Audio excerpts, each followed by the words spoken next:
Monsieur Lefebvre, vous avez beaucoup écrit et parlé depuis pas mal d'années sur les questions urbaines. Et vous êtes à moitié rural et urbain. D'ailleurs, le dernier livre s'appelle Du rural à l'urbain.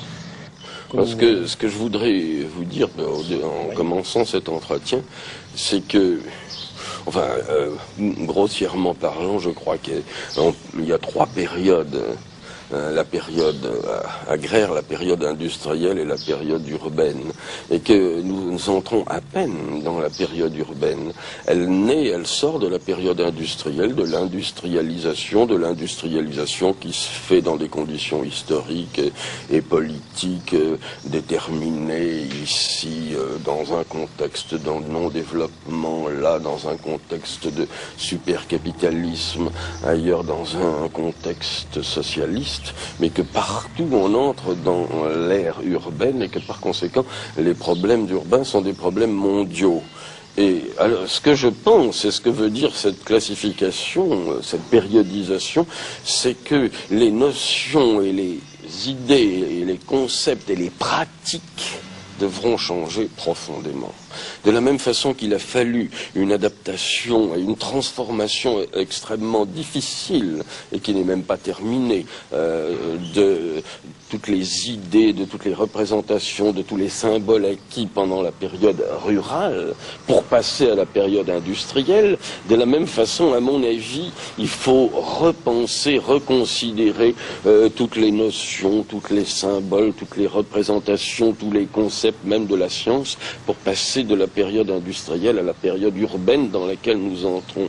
Et dans cette transition, il y a une espèce de retard de la pensée et de l'action. Les faits vont plus vite que la pensée et l'action, d'où un certain déphasage, un décalage. On en est encore à penser avec des concepts, avec des idées, avec des représentations de la période antérieure, c'est-à-dire de la période industrielle, à mon avis, alors qu'on entre dans l'ère urbaine où tout se transforme, y compris les notions du temps et de l'espace.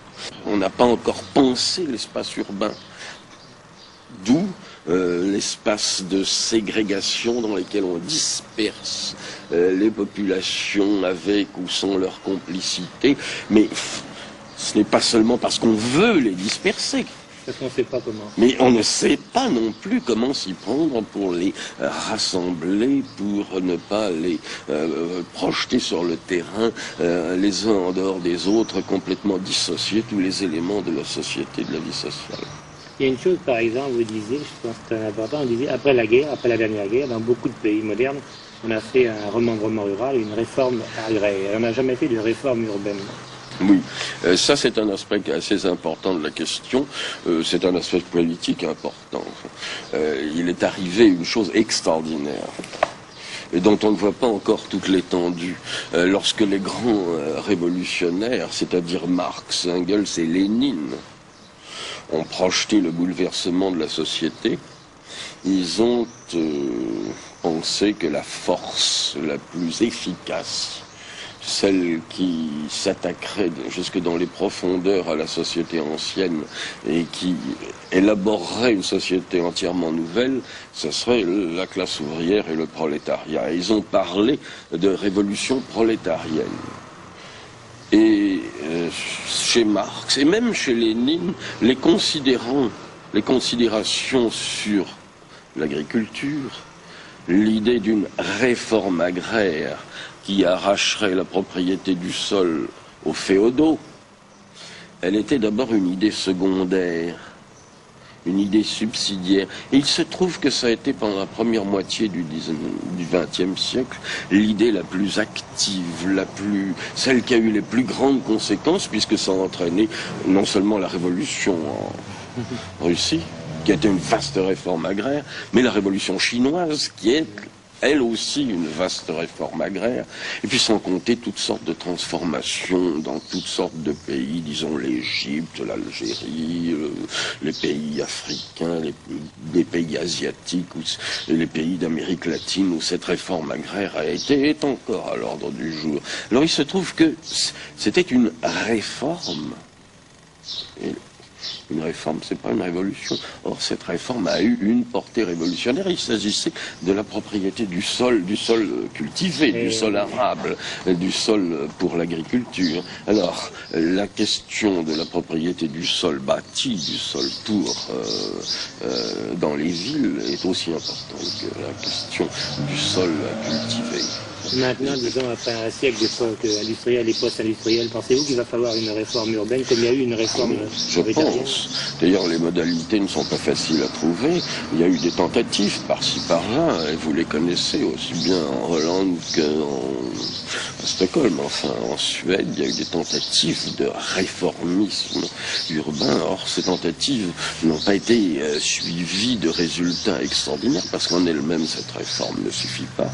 Elle débloque la situation, mais elle ne suffit pas à donner aux architectes de l'imagination, elle ne suffit pas à empêcher la société d'être une société de classe, et ainsi de suite, mais elle est une étape extrêmement importante, et on voit en France que, par exemple, la spéculation sur les terrains, elle est devenue quelque chose d'absolument exorbitant, mais il y a quelque chose, à mon avis, de beaucoup plus grave, qui résulte du fait que le sol et le sol à bâtir est encore en propriété privée. Je me demande s'il n'y a pas, à l'échelle mondiale, et dans tous les pays qui sont encore très nombreux, où la propriété du sol et du sol à bâtir est encore affaire de loi, de législation, je me demande s'il n'y a pas une destruction par le fondement même de la ville et de la réalité urbaine, s'il n'y a pas une véritable ruralisation. À la fois, la société s'urbanise. C'est une société complètement urbaine qui est en train de naître. Et en même temps, elle est corrodée à la base. Et il y a une espèce de ruralisation de cette société urbaine qui est en train de se constituer et qui est en même temps ruralisée. Les campagnes, enfin la séparation de la ville et de la campagne n'a pas été dépassée par les phénomènes urbains. Et les banlieues et les périphéries ne sont pas une synthèse harmonieuse entre la ville et la campagne. C'est à la fois l'urbanisation de la société et sa ruralisation. C'est ce que nous appelons un processus dialectique, un processus contradictoire. Dans les nouveaux ensembles, vous déplorez ce que vous appelez une stratification. Vous trouvez qu'il y a une espèce de ghettoisation, de construire pour les riches, construire pour les pauvres. Qu'est-ce que vous entendez par là? Ouais, on parle souvent de ségrégation, et ce terme a un sens assez précis. Ça veut dire que les différentes couches et classes de la société ont leurs espaces particuliers, c'est-à-dire on met les ouvriers dans les uns, les cadres dans d'autres, les grands cadres ailleurs, et bon, tout est séparé.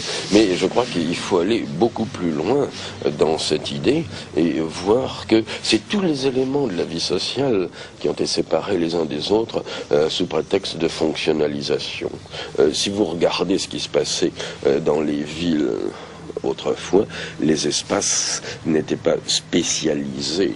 Par exemple, la place du marché était aussi une place de rassemblement et la place sur laquelle le peuple venait exprimer ses opinions et ses décisions politiques quand il était consulté, par exemple. Bon, mais ce qui arrivait assez souvent, parce qu'il y avait une vie urbaine intense, c'était polyfonctionnel, ces espaces. Or, on a tout fonctionnalisé, tous les espaces sont spécialisés. L'espace sportif est spécialisé, ce qui est une erreur considérable.